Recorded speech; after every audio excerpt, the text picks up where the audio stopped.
Hi, I'm Patty. Welcome back to the Cade Museum for Creativity plus Invention, located in Gainesville, Florida. Today you're joining me in one of our creativity labs. We're going to talk about the mother of invention, necessity. Dr. Jonas Salk, for some of you who are old enough to remember, changed the world because the necessity was to find a vaccine for polio.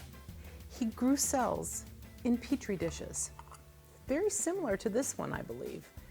Today, I'm going to show you how to use petri dishes if you have one. And if you don't, a regular kitchen glass will work just fine.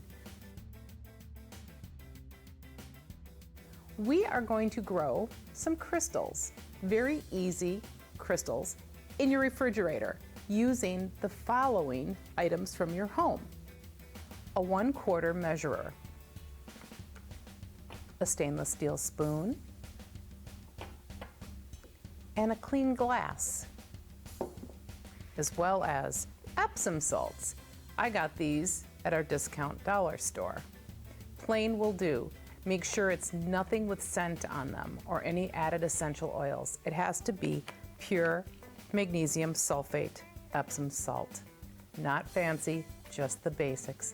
And you're going to need hot water, extremely hot. First, measure out 1/4 cup of Epsom salt. I added it to my heat-safe glass.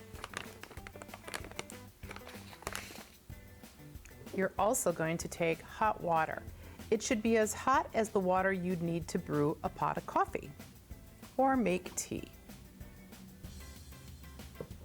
1/4 cup water, 1/4 cup Epsom salt. Stir. Remember, it's really important to use glassware or stainless steel.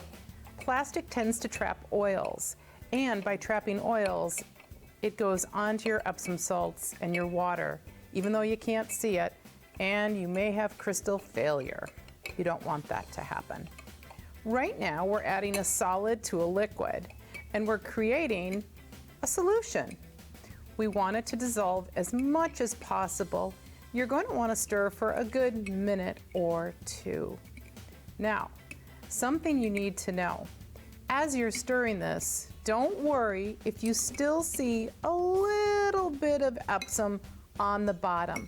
That's all right, because those, my friends, will be called seed crystals. And that is what your crystal is going to start out as. Now, if you have access to some plastic petri dishes, they are kind of fun. You can get them at hobby stores, online, or if you have a neighbor who works in a lab, they might be able to score you a few. But if you don't, next best thing, necessity, ask your grown-ups for some extra glassware that they don't mind you using. I'm just going to pour it between 2 cups, and now the magic happens. Place them in your refrigerator and try not to touch them for a good 12 hours. Are you ready to see what they turn out to be? Now, I made mine in a ramekin cup because, well, my mom wouldn't let me use the glasses.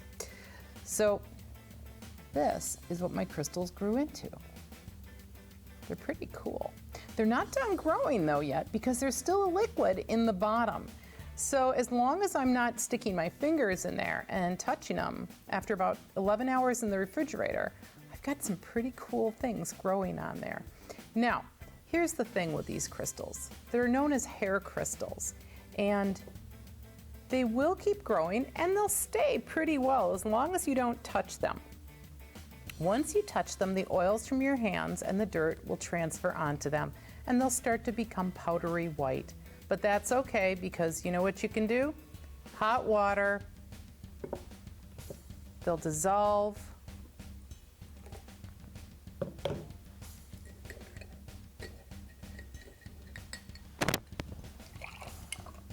And guess what? There you go. They're all gone. And that, my friends, is how you can make rapid grow crystals in your refrigerator. If you have a petri dish, it's pretty cool. I'm not gonna lie. But if you don't, next best thing, necessity, ask your grown-ups for some glassware.